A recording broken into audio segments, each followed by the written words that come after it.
Bienvenidos. Today we're going to learn the Spanish alphabet.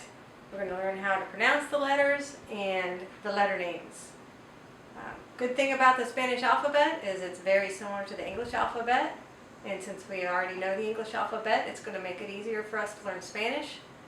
Then a disadvantage is that whenever we see a word in Spanish, because we know the English alphabet, we're automatically wanting to pronounce it the English way, the way we've always done. So what we have to do is retrain our brains to develop a Spanish mode, so when we're trying to pronounce a word in Spanish, we use the Spanish pronunciation.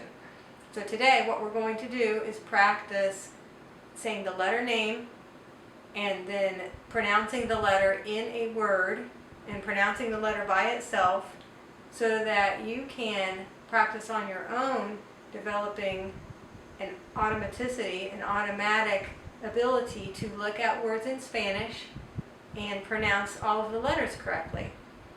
One of the great things about the Spanish language that makes it easier to learn than maybe English is that all of the letters in Spanish only make one or two sounds, and all the vowels basically make one sound. So it's not like English where we have the silent E, IE makes a different sound.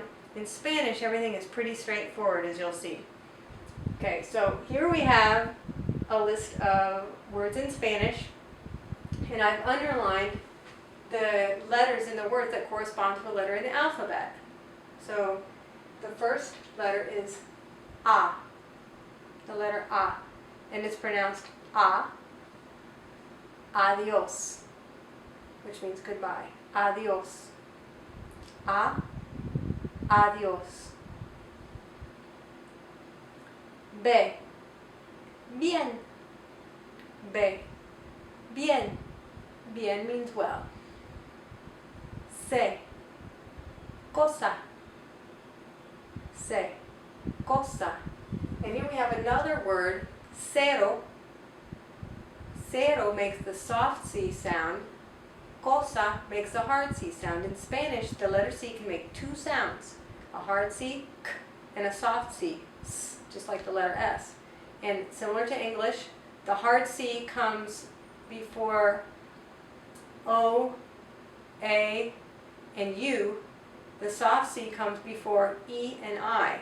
So anytime you have a word with the letter C that comes before E, or the letter C that comes before I, it's going to make that soft C sound. In all the other cases, it's going to make the hard C sound. So we have se, cosa, which means thing, cero, which means zero. Che. Che. Che is the letter C and H together, and it's in the word chico, boy. Chico. Che. Chico. De. Dia. De. Dia. The letter de also makes a soft sound. It's more like a TH sound. The soft D sound is more like a TH, as in the word nada. Nada, which means nothing. Dia means day, nada means nothing. So we have de, dia, nada, dia, nada. E, estudiante, e, estudiante. F, foto, F, foto. G, gracias, gente. So the letter G makes two sounds. It can make a hard G and a soft G. The soft G is more like our H. Gracias, gente. The letter H in Spanish is H, H, and it's silent. It doesn't make a sound.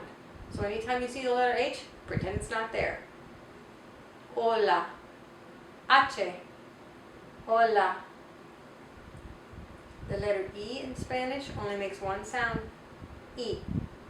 I, igualmente. I, igualmente.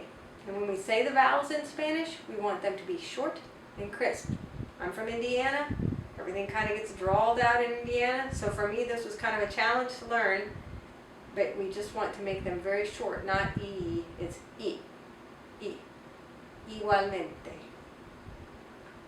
Jota, jugo, jota, jugo. So the letter H, or the letter J, is like a H sound, a little bit more guttural, and it's pronounced jugo. Sometimes you'll hear a little different pronunciation depending on where people are from, but for the most part it's just an H sound. So it's jota, jugo, K, kilómetro, K, kilómetro, L, lápiz, L, lápiz, lápiz is pencil, ella, llave. Ella is just two L's together.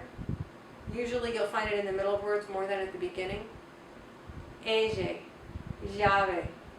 Llave means key. The ella it's pronounced differently depending on the region. Some regions pronounce it like just a straight Y sound, like we have, yeah, yeah. Some regions have a little zh on it, and I'll probably use a little bit of the zh. So you'll hear some variations when you hear people from different countries. But if you learn to pronounce it with the Y sound, you'll be fine. Ella, llave. Okay, let's talk about the letter M. M. Mapa. M. Mapa. N. Número. N. Número. Ñ. Niño. Ñ is the letter N with a squiggly line on top called a tilde. That's Ñ. Ñ makes that like the NY sound. Ñ, ñ. Ñ. As in niño. It usually occurs within a word, not at the beginning of a word. Niño. Ñ. Niño. O. Once. Short and crisp. O. Once. P. Profesor. P. Profesor. The letter P in Spanish is a little different from the English P. The English P is called an aspirated P. When you say professor in Spanish, or in English, I'm sorry, when you say professor, you produce quite a puff of air that comes out, okay? That's an aspirated P, professor. And you put your hand in front, you can feel it. When you say it in Spanish with the correct pronunciation, there's hardly any puff of air that comes out. You still put your lips together, but you don't really produce that puff. Profesor, profesor. So if you can work on producing an unaspirated P, that's going to help your accent. It's going to help you sound more authentic when you say words in Spanish. Okay, so, P, profesor. P, profesor. Q, que. The letter Q. Que. Now the letter Q, like in English, always has a U after it. But unlike English, the U doesn't do anything. It just makes it make the K sound still. It always makes a hard K sound. So the letter Q in Spanish always makes K. It's Q, and it makes the K sound. So we have to try to break that habit of saying like the QW sound. Whenever you see that, it's Q. Q is the letter K. K. It makes the hard C sound or the hard K sound. As in K. Q, que. Ere, ere. Rojo, ere, rojo. At the beginning of a word, the letter ere makes a trilled R sound. Like, kind of like when you were a little kid and you played with little cars and you made the motor go. Okay, that's the trilled R sound. If you have trouble making the sound, don't worry about it. It will eventually come, and if it doesn't, it's not going to end the world. Everything will be okay. Being able to trill your R does give you a little bit more of an authentic sound, but it's not the end of the world, like I said, and eventually it will probably come. Most people will get it eventually if they continue to work on it. So the letter ere, when it occurs at the beginning of the word, makes that trilled R sound. rojo. In the middle of a word, it makes more of a D sound. Tarea. Where the tip of your tongue hits that little ridge in the roof of your mouth. Tarea. Okay? Rojo, tarea. Rojo, tarea. This is the letter R. R. R, the letter R is two R's, two R's together. And they make the trilled R in the beginning of a word, or in the middle of a word. So this R makes a trilled R sound at the beginning of a word. R, if that trilled R occurs in the middle of the word, it's going to be the letter R. Okay? Ese, señor. Ese, señor. Te, tú. Te, tú. So the letter T, te, in Spanish sounds a little different from the English letter, because in Spanish, we're actually touching the tip of our tongue to the back of our teeth when we say te. Okay, in English, I don't think that happens. We kind of touch it more to the roof of our mouth. So when you say the letter T in Spanish, try to touch the tip of your tongue to the upper back part of your front teeth, and you'll sound more authentic. Te, tú. U, usted. Make that short, crisp sound. U, usted. Ve, verbo. Ve. Hey, wait, didn't we already have a letter ve? Yeah, we did. This is the letter ve, isn't it? We have ve, ve. So in Spanish, we have two letters with the same letter name, and they're pronounced the same way. So we have ve, bien, ve, verbo. So what does that mean? That means when Hispanic people are spelling words, they have to have some way to distinguish when they're telling somebody how to spell something, whether it's this be or this be. So if you're in kindergarten, your kindergarten teacher, if you're in kindergarten in a Hispanic country, your kindergarten teacher might call this be de burro, okay? Be de burro.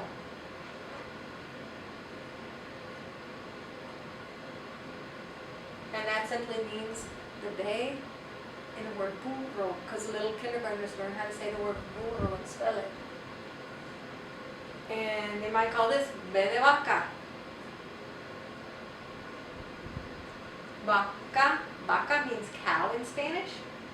So little kindergartners like to have something they can visualize and something they're familiar with. So be de burro, be de vaca, be de burro, be de vaca.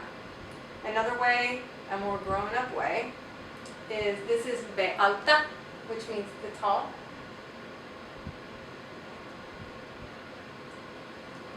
Be chica, and this is be chica, small. Okay, so it kind of can be regional on how they describe it, but you get the idea. This is the tall, larger B, and then there are certain words in Spanish that everybody knows since kindergarten that use that particular B, and this is the shorter B. So if I say to you, be de vaca, you know it's this one. If I say be grande or be de burro, it's this one. Okay, so this is be, verbo, be, verbo. W. W is a letter that's really not officially Spanish, but it's in the Spanish alphabet because so many foreign words use that letter. So you won't see any Hispanic words or Spanish words of Spanish origin using that letter. It'll be words probably from other languages using it. So we have W, waffle. W, waffle. X makes two sounds. Excelente, excelente, and then it can make the H sound. Mexico, Mexico. Y is the name of this letter. Y,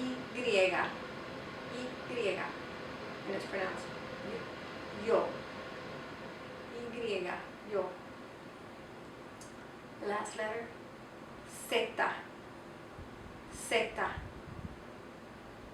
It is pronounced like the S sound. It always makes the S sound. There is no Z sound in Spanish. So when we're saying words in Spanish, we never make the Z sound.